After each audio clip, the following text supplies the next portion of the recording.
You know and love that sound. It's time for Beef of the Week, and this time we're talking about one of the biggest beefs of the year. It is still going. Justin Baldoni versus his former co-star Blake Lively. NewsNation's entertainment expert Paula Froelich here to break it down. Paula, the story is not going away. Oh. Now Justin Baldoni is countersuing after you broke last week that Blake Lively was suing him. Oh, yeah. What's the latest? Well, so here's the deal. Blake Lively is technically not suing him. She filed a complaint in the California Civil Rights Board. Okay. He is saying, hey, if this was a real thing, you should have actually sued me. So he's saying the word now is that this coming week, he is going to be suing her because he claims she started it.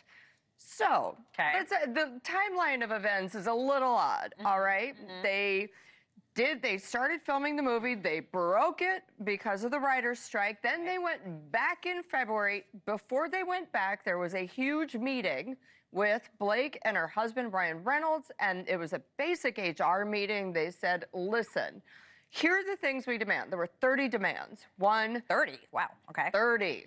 All right. Don't talk about your porn addiction. Your producing partner, Justin Heath, cannot walk in on me while I am getting prepped for a nude scene. During nude scenes, no one else can be on set, including your friends. Like, it was really kind of odd. There was one that you think, well, maybe she said, stop talking about my weight. However, his comeback to that was, I have a bad back. I have to know how much you weigh in order to pick you up. So that one, I'm like, okay. The other ones are just like, whoa, that is dodgy. Now, meanwhile, he took it all in. The last month of filming apparently was fine, and then rumors started coming out. And the rumors were no cast wanted to be with him. Everyone unfollowed him. Ryan Reynolds blocked him. And all this other stuff, and that he was difficult and they didn't get along. That is why he claims he had his own publicist. Now, this is also where it gets dodgy. He had his own publicist, Jennifer Abel, who worked for another woman named Stephanie Jones. Jennifer Abel hooked up with another publicist named Melissa Nathan, who is a crisis manager PR.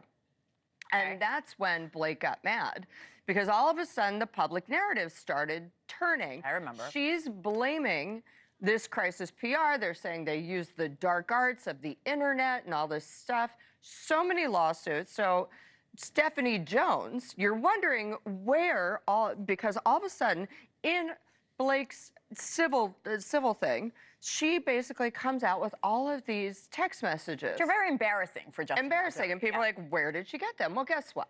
Stephanie Jones got mad because Jennifer Abel, who used to work for her, and Melissa, she's saying conspired to steal Baldoni as a client.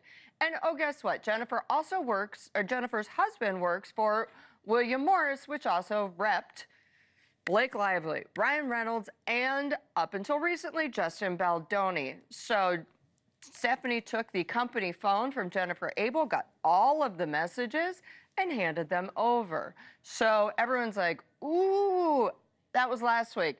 This week, they're saying Justin's like, enough. You know what? You know who started this? You know why it started? It started because Blake Lively's publicist, a woman I know pretty well, Leslie Stone, started leaking. Leslie is saying, and here is her quote, after that, I was contacted by various press outlets asking about allegations of HR complaints. When contacted, I responded to press questions by referring them to Wayfair or Sony. It's clear that Mr. Baldoni and his Wayfair associates are suggesting I originated press stories about HR complaints on set, which is false. And I do have to say, I have known Leslie Sloan for decades, and I believe her.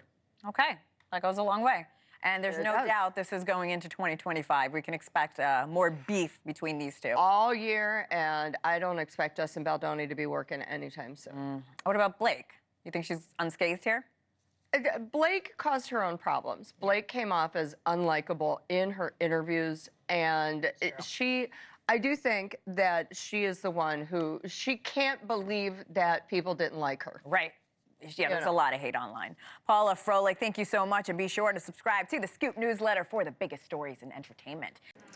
Thanks for watching. Go to joinnn.com to find NewsNation on your television provider. And don't forget to click the red subscribe button below to get more of NewsNation's fact-driven, unbiased coverage.